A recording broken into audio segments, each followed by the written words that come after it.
The Premier League season is just around the corner, and as you're watching it, it's probably just kicked off, or an hour away from kicking off, with Man U Fulham on the Friday night. Now, currently as I'm recording this, it is 20 to 5 on Friday the 16th of August. So this is before a ball was kicked in the Premier League. I would like to rather do this at the end of the transfer window, because I think there's a lot more still to be done with teams wheeling and dealing, but I'm going to do it before a ball is even kicked to test how well I'm going to get most of these teams. Before I get into it though, it would mean the world if you subscribe to me. Also like the video and comment down below what you'd either like to see next, what you'd like to see coming up on the channel with me, maybe another YouTuber we can collab, and let me know what you think of these predictions you're about to see. Starting off in 20th, going right back down, it is Southampton. I don't think there's much to say. They won the playoffs and a lot of people had Leeds' favourite in that playoff final to go up. Russell Martin, in my opinion, isn't a top level manager. He shouldn't be in the Premier League. He was gifted a very strong Southampton squad in a championship that was quite poor, to be fair. Yeah, he did well to get him up, fair play to him. But I think they're going right back down. Don't think he's good enough. I don't think the squad's good enough. And the signings they're making definitely aren't good enough. Brereton Diaz, Sugawara, Cameron Archer coming in on loan. Again, got relegated last year with Sheffield United. Leslie Ugochukwu, we've not really seen him at Chelsea. Obviously, they signed him last season, was it? So completely unknown, unproven in the Premier League. So we'll see how they go, but I've got them going down bottom. Going down second bottom in 19th place, I have Leicester City. Now, this is with or without a points deduction, because it's rumoured they're meant to be getting 6 points deducted for breaking financial fair play, PSR rules, whatever you want to call it nowadays. Obviously, they got promoted, won the league last year under Enzo Maresca. He then jumped ship to Chelsea, first opportunity. But you can't really blame him. He knew Leicester probably was going to struggle. Wouldn't look good on his CV. First year in management, winning the league, then jumping to Chelsea. Maybe he gets Europe with them. You're going to find out where I put them later in the video. But going back to Leicester, they went for our old boss, Steve Cooper. As you can see, I'm a Forest fan. And I think that is kind of a worry, in my opinion, that they've gone for him, because there's not much room for error. If he performs badly over 5 to 10 games and don't pick up many points, are the fans going to turn, players going to turn, owners going to turn because of the Forest connection? Most likely, yes. Don't think their squad's good enough anyway to stay up. It's an ageing squad. Obviously, you've got your Patson Daka, your Jamie Vardy's, Ricardo Pereira, Wout Faes. They've lost Dewsbury Hall, which is massive. And the signings just haven't been strong enough. Bobby Decker over Reed, a couple more. They're not doing enough. Maybe because that they've not got enough in the pot financially to do it, without breaking obviously rules again, which they don't want to do.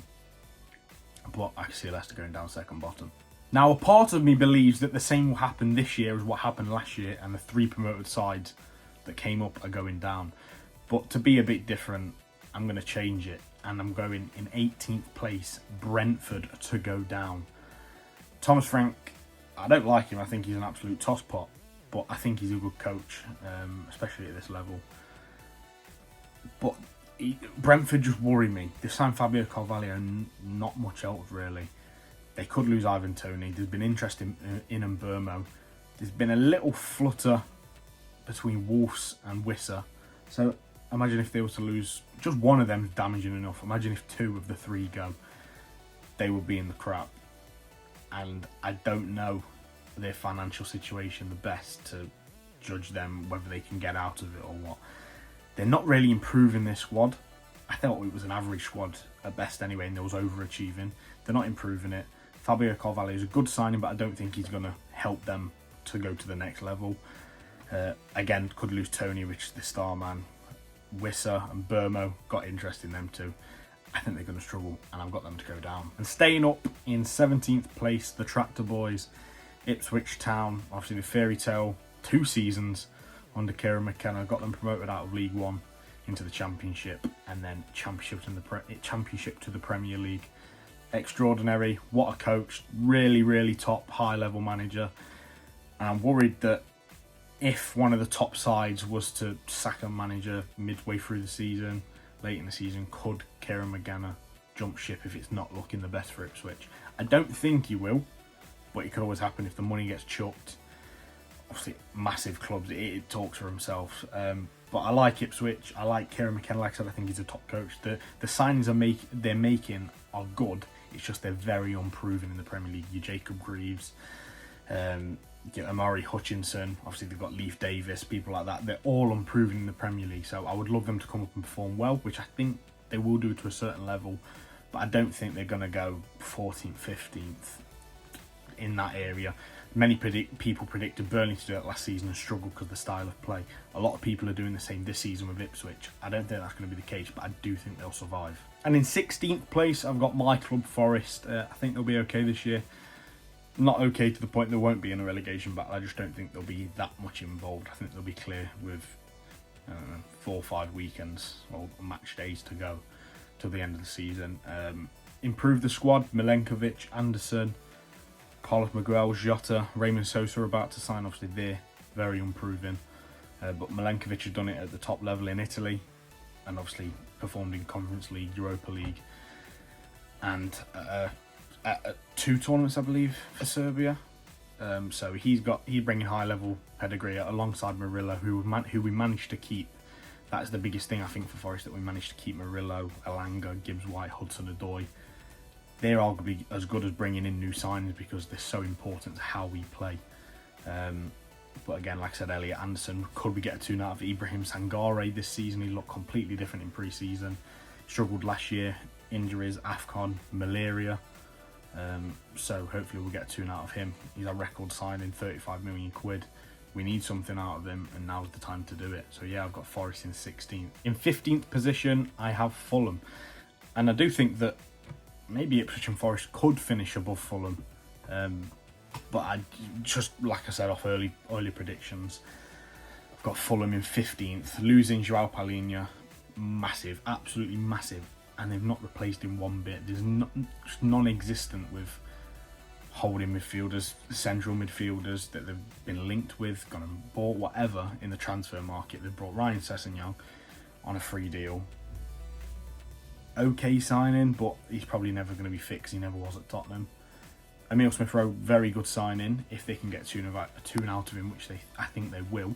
Like I said, I think the lack of replacement for Palhinha they'll struggle with, and I think Marco Silva could jump ship. Like I said, same about Kieran McKenna. If a top side was to get rid of the manager, they're going to look lower in the league, if not abroad. Then your top managers down there are your Kieran McKennas, your Marco Silvas, Thomas Frank. Maybe he's in that conversation, but I don't think he is. And I don't think it would take much for Marco Silva to jump ship. So yeah, I've got Fulham in 15th. Everton in 14th. Standard season, Everton. They'll do well at home. I think Onana could be a bit a miss. They've not replaced him in terms of his stature, but they've brought in a midfielder in Lindstrom. And Jai up front, yeah, good signing. Whether he'll do anything massive at Everton, I don't think he will. But I think they'll be alright. I don't think they'll get a points deduction. Last season at Goodison, Deitch, everyone knows what to expect from him. I've got Everton in 14th. Wolves in 13th for me. Gary O'Neill, very good coach, and he surprised a lot of people last season. A lot of people have Wolves to go down, obviously with the situation I was in, with Lopetegui leaving them, the financial situation, but O'Neill did an absolutely cracking job. But they've lost Kilman, who I don't think is the greatest of centre-halves, but obviously he was the captain, and they're starting centre-half every single week, and they've also lost Pedro Neto, which in my opinion was arguably the best player. He was a joker of a footballer, Neto was, and they've lost him to Chelsea. They've not really replaced either of them as well. And I just think the way the league's evolving, you've got to spend money, and Wolves aren't really doing that. They brought in Jurgen Strand Larsen, which I think is a good signing. They need a striker, maybe him and Cunha can play off each other. But I think they need a bit more to climb up the table into the mid-table spots, 9th, 10th, 11th. But I've got Wolves in 13th. Bournemouth in 12th. Now, It probably would have been 12th with or without Dom Solanke. Obviously, he's moved to Tottenham. Massive, massive blow for Bournemouth. Their best player by a country mile. Scored a joke amount of goals last season. He's a quality striker, just what Tottenham need. Bournemouth have replaced him in Evanilson from Porto, but I don't think he's going to be on Solanke's level. Now, he could be, but again, what I was saying about Ipswich, they were improving in the Premier League, some of their signings. Evanilson is improving in the Premier League. So, you can't really judge him until you see 10, 15 games from him to see what type of striker he is, if he's going to score goals or what. But Bournemouth steadily just plodding along. I like Iraola. I think he's a good manager. They've got a good stature at Bournemouth. They know what's going on. They don't mess about with finances too much. They don't get in trouble like that. And also a massive, massive deal in Georgi Mamadashvili. Hard one to say. Coming in. Liverpool are buying him, then loaning him to Bournemouth. He's going to be one of the best keepers in the Premier League. He had a joke of a Euros. He's been playing at a very high level for the last couple of years. And what a signing that is for Bournemouth. And I just think they'll just be smack bang mid-table, 12th. I've got Crystal Palace in 11th. Obviously, one of the most informed teams in the second half of last season under Oliver Glasner. What a season, well, half a season he had at Palace last year. Mateta was scoring goals for fun. He's an absolute joke of a striker under Glasner. He'll be hoping to continue that form into this season. They've kept Eze. Whether they keep him towards the end of the transfer window, I'm not too sure. I think they will. Don't think many of the big sides will pay the money Palace are looking for. They could lose Mark Gay, which is massive, but I think they'll go out and replace him. Obviously, losing Michael Elise was big. And they've replaced him with Ismail Assar. Don't think he's on that same level as Elise, but it's a good replacement. There's talks of other players coming in and that. They flirted with the idea of bringing Zaha back on loan. That deal don't look like it's happening. But I think Palace will be okay. Glasner's a joke of a manager. Got them 11th. And in the middle of the pack, I've gone Brighton. Obviously, Brighton have been in this position, very similar position for the last couple of years under Rob De Zerbi. They've now changed him for Fabian Hürzeler, I believe his name is, the youngest manager in the Premier League.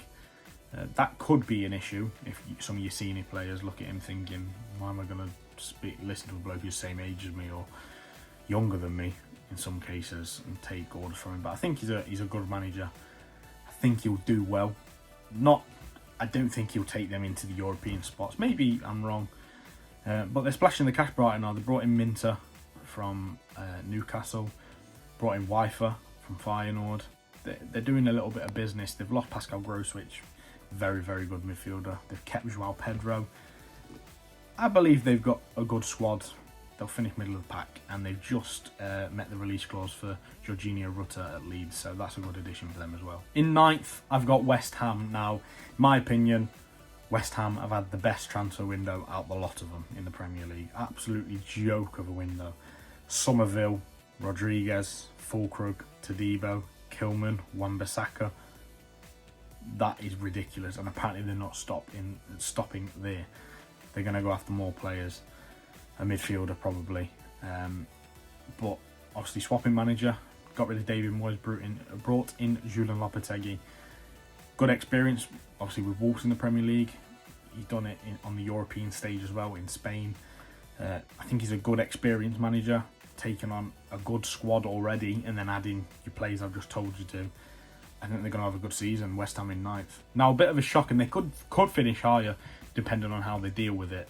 But I've got Villa in 8th. I think they'll struggle just like Newcastle did with European football, playing every so many weeks midweek and then coming back and playing in the Premier League on the weekend. I don't think their squad depth is that good in terms of 2 players per position or whatever.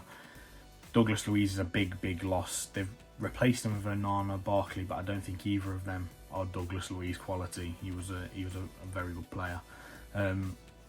Like I said, I think they'll do okay. I think they'll do all right in the Champions League as well, but they'll struggle with the schedule of it. So I've got Aston Villa in 8th. Manchester United in 7th position for me. I've actually liked all their signings, to be fair. Lenny Yoro, good signing, one for the future, but he'll probably... no, he probably won't play now they've signed De Ligt. Mazraoui, good backup for Dalot. I think they still need a left back, and in my opinion, the biggest signing they should have been making this season is a 6. They need one. They're desperate for one to sit alongside Mainu and Fernandez in that midfield. Casemiro is not good enough anymore. He's too old. Xerxes, good signing, good backup for Højlund, good rotation. Maybe could play them together at the same time, but I don't think they will. Sancho's now back involved with the squad again, which is good for him, good for Manchester United, if they can get a tune out of him, which he's not done so far in a red shirt. Ten Hag still worries me though. I don't think he's a high-level manager, which is what Man United need. But I've got them in 7th. I've gone for the Geordie boys in 6th. Newcastle United. No Europe. Tonali's back. They're probably going to keep Isak unless a big offer comes in late in the window for someone like Arsenal. They did very well a couple of years ago to get into the Champions League spots, and then it obviously hurt them last season, which is what I think will happen to Villa. But no European distractions anymore, just domestic football, and I think that's going to massively play into the hands of Newcastle, which is why I've got them 6th. They'll do okay. I still think they may be a couple of signings short from going back into the Champions League spots, but I think they'll settle for Europe this season. Now, this one, I don't know why it even shocked myself when I was doing the predictions. I've got Chelsea in 5th. Now, what I'm about to say to you is all negative about the club in terms of too many signings. Maresca's probably not going to be given enough time because of the ownership. They're very snappy with things like this. They want results very quickly. The squad cannot get settled because of the amount of signings coming through the door. They're spending an awful, stupid amount of money, and I don't understand how the league aren't looking into it, because surely they're not turning over that much money in profit to be able to pay for these players. But then again, I do like a couple of the signings. I like the keeper they've signed. Obviously, Pedro Neto, I think, is a good signing. Adarabioyo on a free, good signing. But the squad needs to settle, and I don't think it will this season. But there's a part of me, which is why I've put them in 5th, that I think they'll finish quite high. I think they'll shock quite a few. Wouldn't be surprised whatsoever to see Man U, Newcastle and Villa finish in front of Chelsea, and Chelsea drop into 8th. But there's just a part of me that thinks Chelsea will finish 5th. Tottenham in 4th, obviously crying out for a striker since Kane left, and they've gone and replaced him with Dominic Solanke. Very good replacement. Not on Kane's level, obviously, because not many people in the world are, but Solanke comes close in terms of Premier League. Good signing from Bournemouth. Scored a joke amount of goals last season. They've made a couple of extra signs in attacking areas as well. They brought Wilson Odobert today, which good signing, one for the future. I don't think he'll get much game time, but along with your Brennan Johnson, Heung-min Son, James Maddison, Kulusevski, it's a good squad. They've got a good back four: Porro, Romero, Van der Ven, Udogie, Vicario in goal. That's a solid set team now. I think they may be a midfielder away from really cementing themselves as a top side. Obviously, I like Postecoglou. Many people do. He's a good manager, good guy. I've got Tottenham finishing 4th. And just like the Chelsea prediction in 5th, in 3rd I've got Liverpool, which shocked me again because they've made no signings. I think they need a couple of midfielders to help the squad. Obviously, defence good enough. Trent maybe moves into midfield and play Conor Bradley at right back. That would help. Robertson left back, Van Dijk, and Konate at the back. Alisson, best keeper in the world. Salah a joke, Darwin Núñez a joke, Gakpo a joke, Jota a joke, Luis Diaz a joke. Their attack ridiculous, but they lack in midfield, really lack. So I think they're a couple of midfielders short, and obviously the massive change go from Jurgen Klopp to Arne Slot. Big change, but I don't think it's going to be as big as people are making out. I think the players are that much to a world class level. It's not going to bother them that much. Which is why I've got them finishing 3rd. Now, who have I got to win the league? Well, we'll do 2nd, and obviously then you'll know who wins the league because of who I picked 2nd. So in 2nd, I've got Manchester City. I don't think they'll struggle this season. I just think Arsenal pip them to the title. And obviously the talks about being Pep's last season, that could play into it. I think he would rather go and win the Champions League for the 2nd time and win the Premier League because he's won it four 4 times on the spin, broken the record to do that. What's he won, 6 or 7 now since being in England? That is an absolute joke for the time he's been here. But yeah, 1 Champions League to his name in England with Man City, so he'd like to get that to number 2 before he leaves. That's if he leaves this season. And obviously the 115 charges looming over the club could be a bit of a distraction. They've lost Julian Alvarez, which is massive. Don't think they'll replace him, in my opinion. So I've got City second, and obviously Arsenal to win the league. Mikel Arteta, good coach, obviously learnt off Pep, just like Enzo Maresca. Calafiori, what a signing. They need a left back, he's going to fit in there. And they've arguably got 4 centre halves in a back 4. So Ben White started as centre half and he's adapted into a right back position. Saliba, Gabriel, probably the best centre half pairing in the Premier League. Calafiori looks like centre half, plays like a centre half, can switch it out to left back, and I think that's where he'll play. So Pep did it a couple of years ago where he started 4 centre halves. Ake, Akanji, Diaz and Stones, and I think that's what Arteta's going to do, just have them really strong defensively, and obviously their attack. I think they need a striker still to clearly win the league, maybe an Ivan Toney or an Alexander Isak really late in the window, but in my opinion I think it is just their time this season to win it. City, their squad is slightly aging. Kyle Walker had a shocking Euros tournament. There's no replacement for Rodri if he gets injured or suspended or whatever. Rodri is the one and only now. Phillips has gone to Ipswich. So I don't know. There's something in me that thinks Arsenal will win it this season. But let me know down below what you think of my predictions. Like the video and subscribe. And until next time, see ya.